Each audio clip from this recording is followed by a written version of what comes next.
Estamos de volta com Frente a Frente para o último bloco do programa, que hoje recebe o professor Dr. Ricardo César Cavalcante, que é diretor médico do Hospital do Coração aqui em Alagoas, como também chefe do serviço de hemodinâmica do HGE, o Hospital Geral do Estado.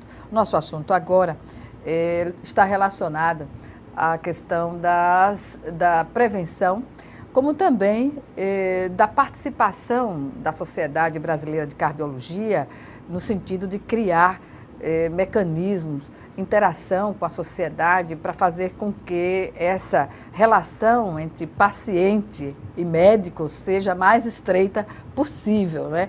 E eu acessei lá o site da Sociedade Brasileira de Cardiologia e lá tem um outro site que você pode acessar, que é o www.cardiometro.com.br, que traz, assim, são informações imprescindíveis para o dia a dia de qualquer pessoa que se sinta na condição de tirar dúvidas sobre as doenças do coração, sobre as cardiopatias.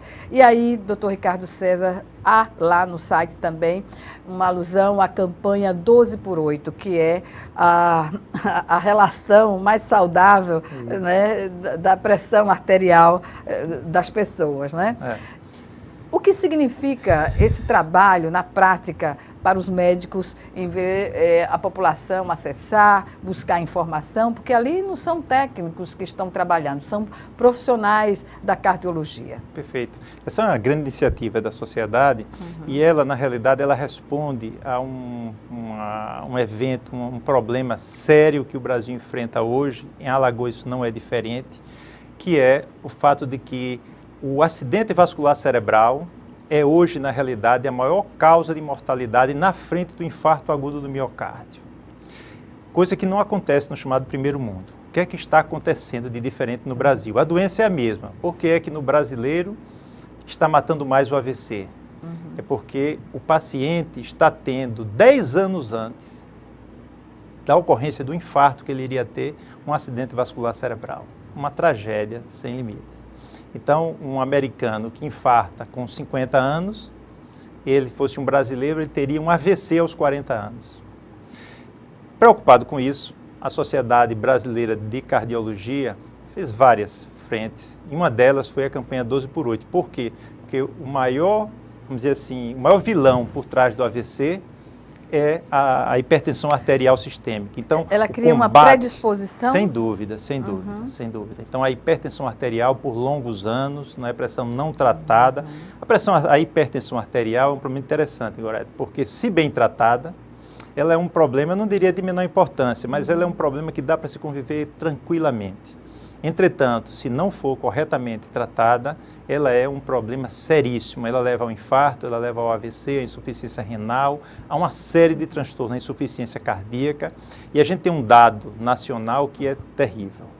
Ele fala mais ou menos assim, que apenas 30% das pessoas que têm hipertensão sabem que são hipertensas. Então, 70% sequer sabem disso. Por que as pessoas não vão ao médico? Porque não vão, algumas vezes o médico não afere a pressão, é preciso, às vezes não está bem regulado os aparelhos de aferir pressão, enfim, tem uma série de causas. Um grande problema do Brasil não é qualidade da medicina, e sim acessibilidade.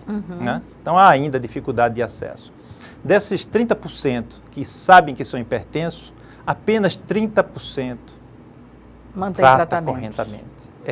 E desses 30%, só outros tantos é que efetivamente controla a pressão. Então você veja que pouca gente está realmente tratando a pressão arterial como deveria ser. Mas isso tem a ver com informação. Com a educação. Não é? E também com condição cultural e financeira. Social.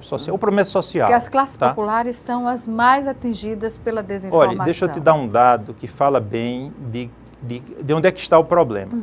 Quando nós fizemos esse trabalhinho que eu te falei, comparando a mortalidade de um hospital público com um hospital privado, e que a gente encontrou 4 vezes mais de mortalidade no público do que no privado, nós encontramos também uma diferença de 10 anos na idade de apresentação.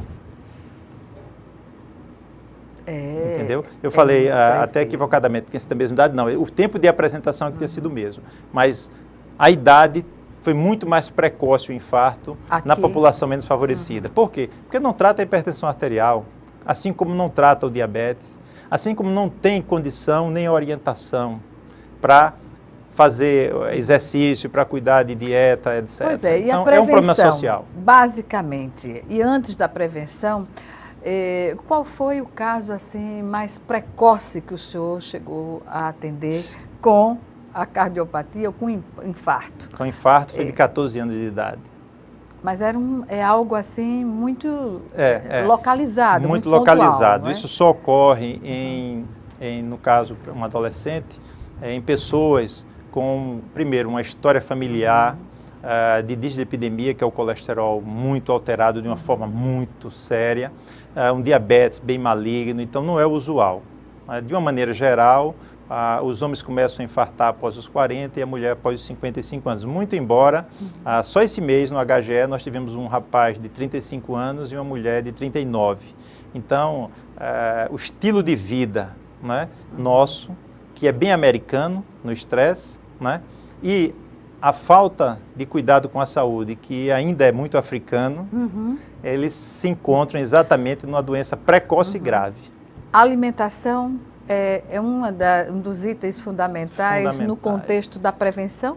Fundamentais, tá? O grande vilão da doença coronariana, e ela que em última análise vai causar o infarto, como também o AVC, ele é decorrente de uma dieta absolutamente equivocada. Tá?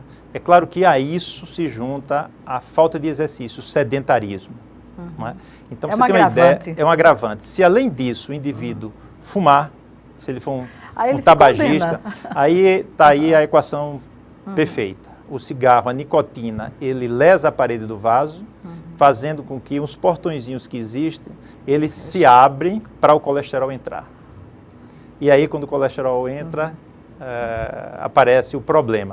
Se, além disso, ele não trata a hipertensão, né, que gera uma pressão aumentada nesses vasos, que aumenta o consumo de oxigênio do coração, que leva a estreitamento da parede do vaso, e se, além disso, ele tem um diabetes não tratado, que gera uma reação, um processo inflamatório global, aí realmente a gente está diante vamos dizer assim, da ponta do iceberg do quadro mais grave, que é o infarto. Bem, infelizmente estamos no minuto final da nossa entrevista, poderíamos conversar até mais, mas aí eu gostaria que o senhor falasse um pouco da Fundação Cordial, não é? Porque tem esse nome que está relacionado à cardiovascular de Alagoas, e o que se pode esperar da Fundação no sentido de criar essas alternativas também de tratamento? Pois não. Veja, a Fundação Cordial, e tem esse nome foi o Dr. Emerson Casado Gama, que eu espero que esteja nos assistindo, e um grande colega, um grande cirurgião cardíaco, que estava conosco na ocasião em que idealizamos uma fundação. Ele foi convidado a montar isso comigo e deu o nome que nós aprovamos de imediato, porque é o nome, como eu gosto de dizer, que vamos dizer assim... Soma, agrega. Né? Agrega, amolece os corações. E era isso, para que a gente conseguisse, através de parcerias com o poder público, ter uma atuação mais abrangente na área cardiovascular, como foi bem falado aqui no programa, mata muito, inviabiliza muito, né? Sequela muito. Então, ela vem como braço social do Hospital do Coração para que a gente pudesse usar a expertise desenvolvida no hospital para acrescentar à população. E acho que tem campo para se fazer muito. Nós estamos, nesse momento, com o projeto do Coraçãozinho, que é para cardiopatia congênita, com o projeto da angioplastia, que é do infarto agudo do miocárdio, com o Coração de Estudante, o Vanderlei sai aí com o Dr. Cláudio Soriano, Gorete, Adriana Cunha, que é outra cardiopediatra. Hoje já estamos com 5 cardiopediatras no estado, saindo pelos interiores, orientando as mães e dando diagnóstico das crianças. E o Expresso do Coração, que a gente deve lançar agora, que deve ir percorrer os bairros da cidade, mais focado no idoso, que também é outro grupo de grande fragilidade. E que oportunamente falaremos sobre o Expresso do Coração. Eu agradeço mais uma vez a sua participação aqui conosco, Dr. Ricardo César Cavalcante, diretor médico do Hospital do Coração, por essa oportunidade que deu aos telespectadores do Frente a Frente de obter informações que são de fundamental importância para a vida de todos nós. Obrigada. Eu que agradeço. Obrigada a você também que nos assistiu pela audiência e até o nosso próximo encontro aqui, Frente a Frente.